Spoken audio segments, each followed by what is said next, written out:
CG school की प्यारे विद्यार्थियों, 9th क्लास की हिंदी ऑनलाइन क्लास में आपका बहुत बहुत स्वागत है। हम लेसन पढ़ रहे थे दो बैलों की कथा, गद्य खंड का पहला पाठ, प्रेमचंद द्वारा लिखा एक अच्छा पाठ है। इसको हमने पढ़ा, इसकी समरी और इसकी लेखक परिचय को भी हमने जाना।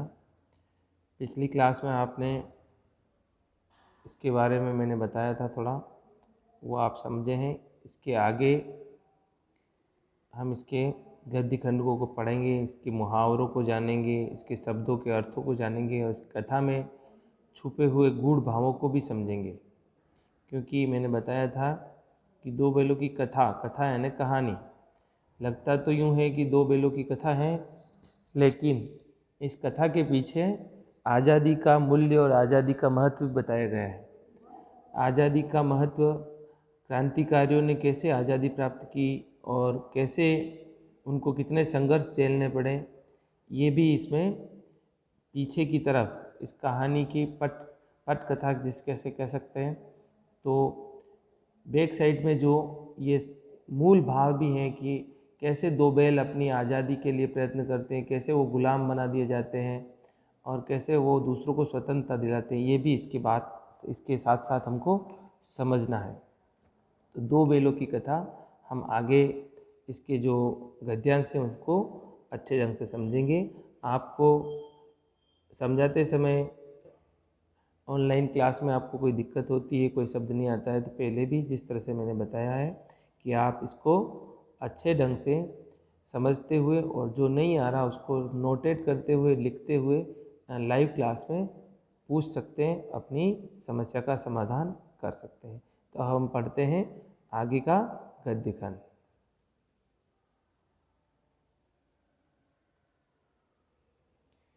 यहाँ तक हमने पढ़ लिया था।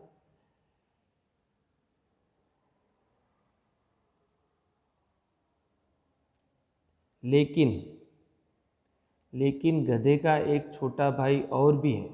गधे के बारे में जो सब बताया, सीधा होता है वह, उसके कारण उसको मूर्ख माना जाता है। लेकिन गधे का एक छोटा भाई और भी है जो उससे कम ही गधा है। कम ही गधा यानी कम मूर्ख है। गधा यानी मूर्खता का प्रतीक, सीधेपन का प्रतीक, और वह है बैल। बैल को हम गधे का छोटा भाई लेखक प्रेमचंद ने बोला है। जिस अर्थ में हम गधे का प्रयोग करते हैं, जिस अर्थ में यानी जिस गधे का मूर्खता के अर्थ में प्रयोग करते हैं, कुछ उसी मिलते जुलते अर्थ में, उसी के समान, समकक्ष, सिमिलर में बच्चिया के तव का भी प्रयोग किया जाता है। बच्चिया के तव का मतलब मूर्ख शब्द ही होता है। बच्चिया का तव भी यानी मूर्ख। बच्चिया का तव से क्या अभिप्राय? मूर्खता का प्रतीक है। कुछ लोग बैल को शायद बेवकूफ़ों में सर्वश्रेष्ठ कहते हैं। अल्हड़, अज्जड़, अडीक, ढीठ, ऐसे बेवकूफ़ जो इसके कहते हैं, बैल को शायद बेवकूफ़ में सर्वश्रेष्ठ कहते हैं, अड़ियल कहते हैं, इसलिए अड़ियल भी कहते हैं। मगर हमारा विचार ऐसा नहीं है। बैल कभी कभी मारता भी है। अब लेकिन प्रेमचंद कहते हैं मेरा विचार ऐसा नहीं है, बैल कभी कभी मारता भी है, क्योंकि वो जब गुस्सा हो जाता है, इस कहानी में भी देखेंगे आगे कि मोती होता है वो थोड़ा एग्रेसिव, आक्रामक होता है और वो अड़ जाता है। अड़ियल बैल भी देखने में आता है, सीधा नहीं होता है, बैल मूर्ख नहीं होता है, कभी कभी वो अपना क्रोध बता भी देता है, प्रकट भी करता है, और कई रीतियों में अपना असंतोष प्रकट भी करता है।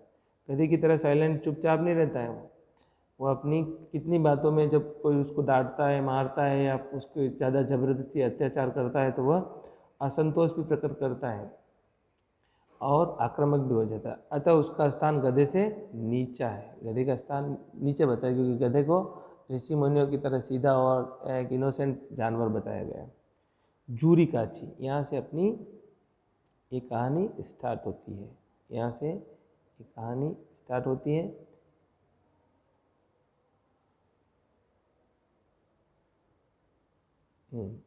जूरी काची एक किसान का नाम है। दोनों बैलों के नाम थे हीरा और मोती। जूरी काची किसान है, काची, और हीरा मोती उसके दो बैलों का नाम है। एक का नाम हीरा और एक का नाम मोती। दोनों पछाई जाति के बैल है। जाति होती हैं बैलों की तो पछई जाति जो श्रेष्ठ जाति मानी जाती है, उसमें देखने में सुंदर हैं, चौकस हैं, डील डोल, उनका शरीर जो है एकदम हेल्थी है, मोटे हैं, ताजे हैं, हष्ट पुष्ट हैं जिसको कहते हैं। और बहुत दिनों से साथ रहते दोनों भाईचारा हो गया, क्योंकि दो बैलों की जोड़ी किसान की होती है, एक बैल से काम नहीं होता है, हल में, रहट में, चड़स में, बैलगाड़ी में दो बैल लगाने पड़ते हैं। दोनों एक दूसरे के साथ रहते रहते हैं क्या हो गया, उनमें भाईचारा हो गया है, भाइयों जैसा व्यवहार, भाईचारा यानी भाइयों जैसा व्यवहार। आमने सामने आसपास बैठे हुए एक दूसरे से मूक भाषा में, जब भी वो काम करते थे किसान के, जूरी काची के, तो आसपास सामने बैठते थे तो एक दूसरे को देखते थे और मूक भाषा में, म्यूटली बोलना, तो क्योंकि इंसान के पास ही भाषा है, दूसरे सभी जीव तो जीव होती नहीं है, जीव होते हुए भी बोल नहीं पाते, बोलने की शक्ति भगवान ने नहीं दी है, तो मूक भाषा में ये ने चुप रह के विचार विनिमय कर, विचार विनिमय का मतलब होता है जो अपने विचारों को एक्सप्लेन करना, म्यूटली विनिमय करना, आदान प्रदान करना। एक दूसरे के मन की बात, एक दूसरे की मन की बात कैसे समझ जाता था ये हम नहीं कह सकते। एक दूसरे की मन की बात कैसे समझ जाते थे ये हम नहीं कह सकते, क्योंकि आपने देखा होगा कितनी बार जानवरों में इतनी सेंस होती है, इतनी समझ होती है कि वो हमारी इच्छाओं को, हमारी चाहतों को, या मालिक क्या चाहता है वो उनके अकॉर्डिंग अपने मन के भाव ही समझ जाते हैं, इतने सेंस भी होती है, ऐसी गॉड गिफ्टेड उनमें समझ होती है। तो एक दूसरे की समझ जाते थे।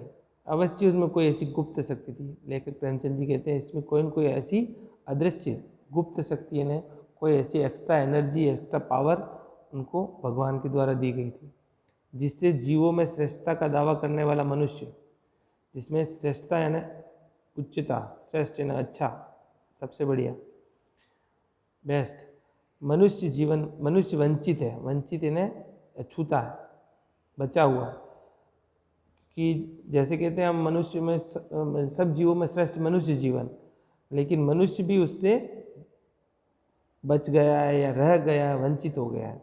दोनों एक दूसरे को चाट कर और सूंघ कर अपना प्रेम प्रकट करते हैं। दोनों में आपसी बहुत भाईचारा, प्रेम, दोस्ती हो गई थी, साथ साथ काम करते थे जूरी काची के साथ, किसान के साथ, तो उनको एक दूसरे के साथ रहने से उनको एक दूसरे को सूंघते हैं। जैसे देखते हो गाय बच्चा, बछड़ियाँ और एक दूसरे, गाय बैल एक दूसरे को आप चाटते हैं, सूंघते हैं और अपना प्रेम प्रकट करते हैं, उसी तरह से उनमें भी बहुत बड़ा गहरी मित्रता थी। कभी कभी दोनों सींग भी मिला लेते थे और कभी कभी दोनों सींग भी मिलाते थे। सींग मिलाकर जैसे हम दो मित्र होते हैं तो आपस में कुश्ती करते हैं, तो प्रेम की जो कुश्ती होती है उसमें झगड़ा नहीं होता है, विग्रह के नाते नहीं, केवल विनोद के नाते। जैसे विग्रह है ना, कोई टकराव या अलगाव या झगड़े के लिए नहीं, विग्रह है ना अलग अलग अलग, विग्रह, विग्रह का मतलब दूर होना या झगड़ा करना, केवल विनोद के लिए, विनोद है ना एक मनोरंजन के लिए, खेल खेल में। तो आत्मीयता के भाव से, अपनेपन के भाव से, आत्मीयता है ना अपनेपन के भाव के होता है। अपने दोस्त को कभी भी जोर से ढोल धप्पा पे पीठ पे लगा देते हैं, और क्या हाल है, कैसे हैं, तो इस तरह से हम जैसे इंसान करते हैं वैसे जीव भी, पशु भी अपनी आत्मीयता प्रकट करते हैं। तो वो बैल अपने सींगों को मिलाकर एक दूसरे से टकरा कर, ऐसे चूम चाट कर, इनको एक दूसरे को सूंघ कर, ऐसे वो अपने प्रेम प्रकट करते थे। दोनों में घनिष्ठता थी। घनिष्ठता का मतलब गहरा लगाव, घनिष्ठता है ना गहरा लगाव। धोल धप्पा होने लगा, धोल धप्पा जैसे मैंने बताया था, पीठ पे जो हाथ से जोर से बजाते हैं उसको धोल धप्पा कहते हैं। इसके बिना दोस्ती कुछ फुसफुसी सी, अधूरी सी, कुछ हल्की सी, कमज़ोर सी है, क्योंकि दोस्तों में अगर ये चीज़ें नहीं होती हैं तो वो हल्कापन दिखता है। हल्कापन का मतलब यहाँ पर छिछलापन का नहीं, हल्का है ना थोड़ी कमज़ोर होती है दोस्ती। जब हम मित्रता गहरी होती है तो दोस्तों से गले मिलते हैं और उसके आत्मीयता प्रकट करते हैं, जिस पर ज़्यादा विश्वास नहीं किया जा सकता। जिस वक्त ऐसे जैसे ऐसे दोस्त नहीं होते उन पर विश्वास नहीं किया जाता, जिस आत्मीयता ज़्यादा नहीं होती है। ये दोनों बैल हल या गाड़ी में जोत दिए जाते हैं। ये दोनों बैल क्या करते हैं, हल में भी जोत दिए जाते हैं, गाड़ी में भी दिया जाते हैं, क्योंकि आप जानते हो किसान के लिए बैल मल्टीपर्पज़ होते हैं। वो चाहे तो रेहट में लगा देता है, पानी निकालने लगता है, गाड़ी में जोत कर वो एक दूसरी जगह माल मंडी में ले जाते हैं, खेत से चारा लाते हैं, कहीं जाना होता है तो गाड़ी चलाते। अब तो धीरे धीरे बैलगाड़ी कम हो गई आधुनिक साधनों के कारण, वरना ऐसे काम सभी जगह बैलों का उपयोग किया जाता था। तो भार ढोने में, खेत के जोतने में, ऐसे हर काम में एक किसान के लिए बैल उसके लिए पूरा एक जीवन साथी होता था। जाते और गर्दन हिला हिला कर कैसे करते थे वो काम, चलते थे गर्दन हिलाकर बड़े मस्ती से, यूँ काम को बोझ समझ के नहीं करते थे। जानवर होते हुए भी काम को मित्रतावत और एक दूसरे से बांट कर काम था। यही हर एक की चेष्टा होती है। चेष्टा है ना, गतिविधि, हरकत। ज़्यादा से ज़्यादा क्या होता था उनमें, क्या भाव होता था उनमें? ये भाव होता था कि ज़्यादा से ज़्यादा ज़्यादा ज़्यादा से ज़्यादा बोझ मेरी और गर्दन पर रहे। एक मित्र दूसरे में बोझ कम करना चाहता था। इस तरह से एक दूसरे से मिल बांट कर अपना भार वहन करते थे और एक दूसरे पर बोझा नहीं बनते थे। ऐसे ही मित्रता के साथ ऐसे ही होना चाहिए, नहीं किसी पे काम थोप दे और वजह से दूसरा करे, नहीं। ये बैलों के द्वारा, कथा के द्वारा प्रेमचंद जी ने समझाया कि मित्र कैसे होने चाहिए, जो एक दूसरे का काम, बोझ को कम करे, दूसरे पर बोझ डाले नहीं, उसका बोझ ले ले, वही मित्र सच्चा मित्र होता है। दिन भर के बाद दोपहर या संध्या को दोनों खुलते, या तो एक दूसरे को चाट चूम कर, जब काम किसान कर लेता है तो थोड़ी देर के लिए दिन में पानी वानी पिलाता है, घास वास डालता है, तो दोनों समय, दोपहर और संध्या के समय, दोनों एक दूसरे को चाटते थे और थकान मिटाते थे अपने प्रेम से। नांद में खली भूसा पड़ जाने पर, नांद जो होती है, जो उनके लिए खाने की जैसे अपने प्लेट होती है या थाल होता है, उसी तरह उनका जो बड़ा सा टब होता है उसको नांद कहते हैं, जिसमें उनकी खली है, कुट्टी है, घास है डाला जाती है, उसको नांद बोलते हैं। तो भूसा है ना, घास डालते थे दोनों, इसलिए भूसा कहते हैं। तेरे दिमाग में भूसा भरा है, घास, कचरा। बाद में दोनों साथ उठते हैं, साथ नान में मुंह डालते हैं, यानी साथ साथ उठते हैं, साथ नान में एक साथ, जैसे एक ही थाली में खाने वाले क्या होते हैं, बहुत प्रेम देता होता है, वही एक थाली में खाते हैं। साथ बैठते हैं, एक मुंह उठा लेता, दूसरा भी उठा लेता, एक नहीं खाता तो मतलब दूसरा भी खा लेता, दोनों साथ खाते हैं। संयोग की बात, जूरी ने एक बात गोई को ससुराल भेज दिया। जूरी काची, किसान ने एक बार गोई को ससुराल भेज दिया। गोई है ना, दोनों को, बेलों की जोड़ी कहते हैं गोई, बेलों की दोनों हीरा मोती को गोई कहते हैं। गोई से विप्राय दोनों बैल, हीरा और मोती, ससुराल भेज दिया। ससुराल किसके? किसान का ससुराल, किसान का, जूरी काची का जो ससुराल। क्योंकि किसानों के बैलों को एक दूसरी जगह अपने ससुराल या अपने संबंधियों के यहाँ पे भेजते हैं, क्योंकि काम का खेत ज़्यादा होते हैं, तो दो बैल उनके यहाँ पे ले जाते हैं, दो बैल वो भी यहाँ पे लाते हैं। कभी एक किसान का पूरा परिवार दूसरे घर पे खेतों में जाता है, उनके मदद करता है, दूसरे परिवार के सदस्य उनके साथ मिल बैठकर काम करते हैं, जिससे उनका काम आसान हो जाता है। ये एक भारतीय संस्कृति का ढांचा प्रेमचंद जी ने बताया, कैसे कोऑपरेशन के द्वारा, परिवार के सहयोग के द्वारा एक दूसरे में लोग आदान प्रदान करते थे, अपनी वस्तुओं और अपने कार्यों को बांट कर करते थे। ये सीखने को मिलती, जो अब कम होती जा रही है।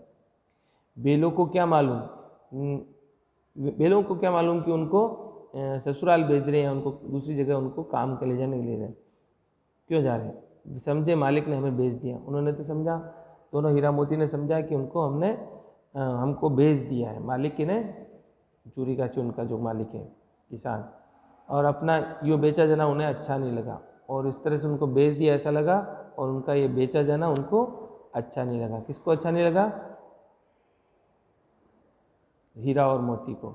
ये समझ लो कि आप, ये किसान हैं, ये किसान जूरी काची हैं, और ये हीरा और ये मोती। इस तरह से इन दोनों के नाम है। दोनों किसान की अपनी खेती होती है, और ये इन दोनों को बड़े प्यार से और अच्छे से रखता था। इस तरह से ये दोनों अपने काम करते हैं और किसान के साथ बड़े मज़े से रहते हैं। ये इसकी पत्नी है, और इसके पीहर में इनके बैलों को भेजा था। और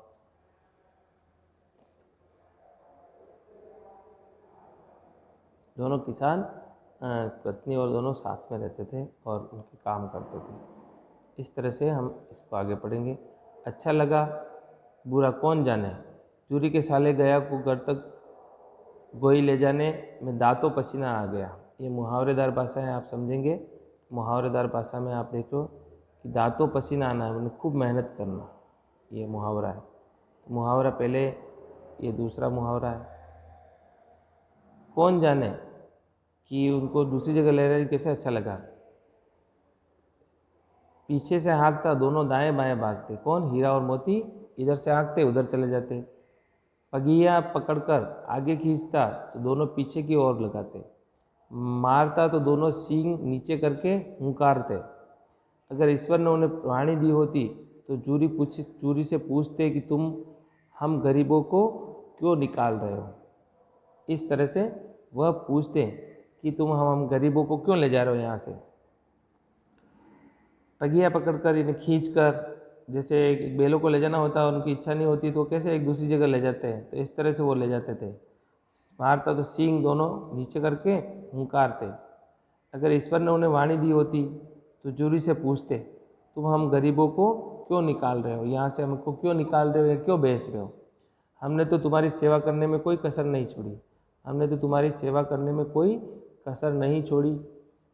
और अगर इतनी मेहनत से काम करना न चलता था, इतनी मेहनत से काम न चलता था तो और काम लेते थे, और काम ले लेते हैं हमारे से, लेकिन दूसरी जगह क्यों बेच रहे हो हमें तो तुम्हारी चाकरी में मर जाना कबूल था। इतने वो ईमानदार और स्वामी भक्त थे, कहते हैं हीरा मोती, हमें तो तुम्हारी चाकरी करते करते मर जाना ही पसंद था, कबूल था। हमने कभी दाने चारे की शिकायत नहीं की, हमने कभी तुम्हारे से दाने चारे की शिकायत नहीं, क्या डाल रहे हो क्या खिला रहे हो।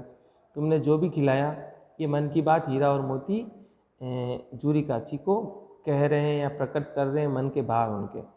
वह सिर झुकाकर खा लिया, जो भी किसान ने खिलाया जूरी काची ने, वह सिर झुकाकर उन्होंने खिला लिया। फिर तुमने हमें इस जालिम के हाथे क्यों बेच दिया।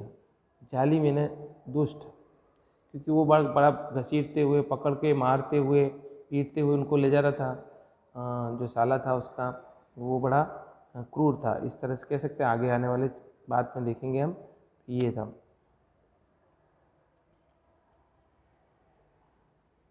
जालिम के हाथे क्यों भेज दिया।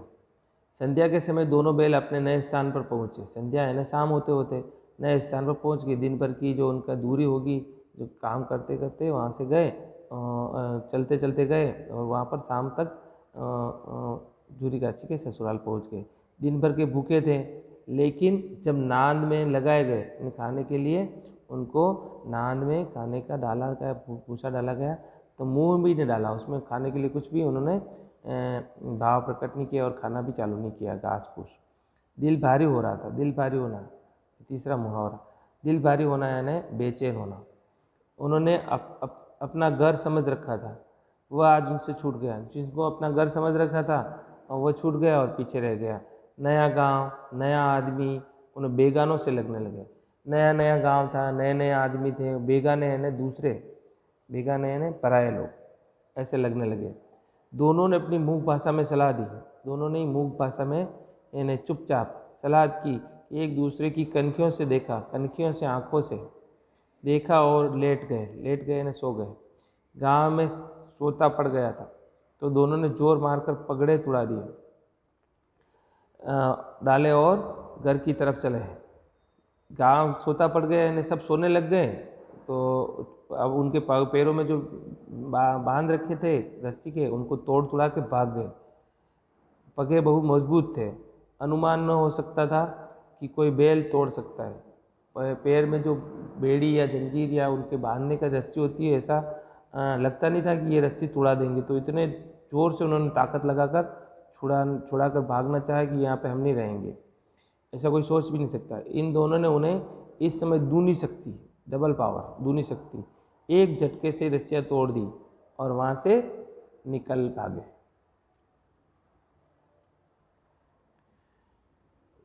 चूरी प्रातःकाल सोकर उठा। चूरी ने प्रातःकाल सोकर उठा और देखा, चूरी जो किसान था उसने प्रातःकाल सोकर उठा और देखा कि कहाँ गए मेरे बैल। तो प्रातःकाल ने सवेरे के समय तो देखा तो दोनों बैल चरनी पर खड़े हैं।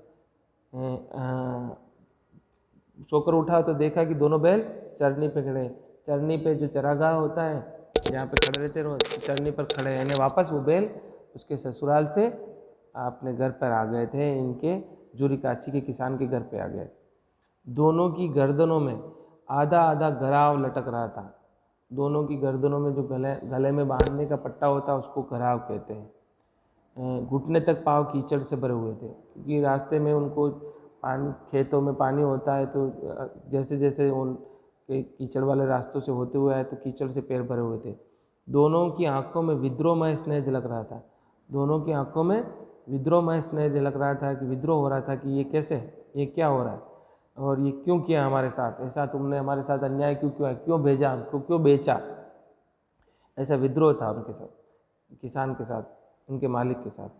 जूरी बैलों को देखकर स्नेह से गदगद हो गया, और जूली ने जैसे उनको देखा तो उनके भाव आए कि कैसे मेरे बैल है, मेरे बिना नहीं रह सकते। तो गदगद होना भाव विभोर हो गया, दौड़कर उन्हें गले लगा लिया। प्रेमालिंगन और चुंबन, यह दृश्य बड़ा ही मनोरम था। प्रेम से आलिंगन करना, गले लगाना और उनको अपने प्यार का इजहार करना। प्रेम का, किसान एक बैलों से कितना प्रेम करता है, ये बड़ा ही मनोहर था, मन को भाने वाला था, अच्छा लगने वाला था।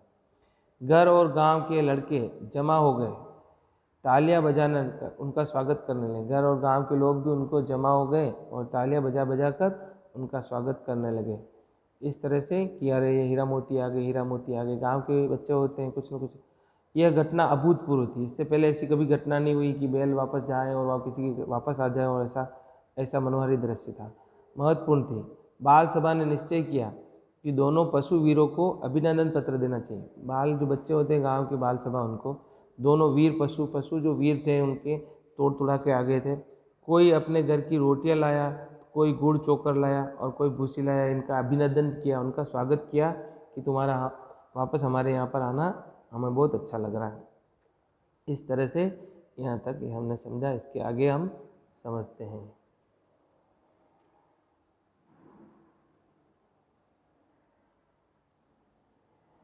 एक बालक ने कहा, ऐसे बैल किसी के पास न होंगे, ऐसे होनहार बैल, ऐसे गुणी बैल, ईमानदार स्वामी भक्त बैल किसी के पास नहीं होंगे दूसरे के घर को। दूसरे ने समर्थन किया, हाँ भी मरी, इतनी दूर दोनों अकेले आए। उसने कहा कि इतनी दूर दोनों अकेले आ गए।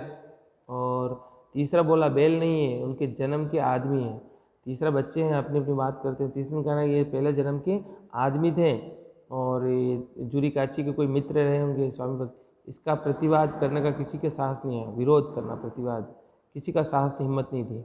जूरी को स्त्री ने बैलों के द्वार पर देखा। जूरी की स्त्री ने बैलों को द्वार पर देखा, और जूरी की जैसे ही स्त्री आई, पत्नी आई, और उसने द्वार पर देखा कि बैल कैसे आती, तो जल उठी ने क्रोधित हो गई।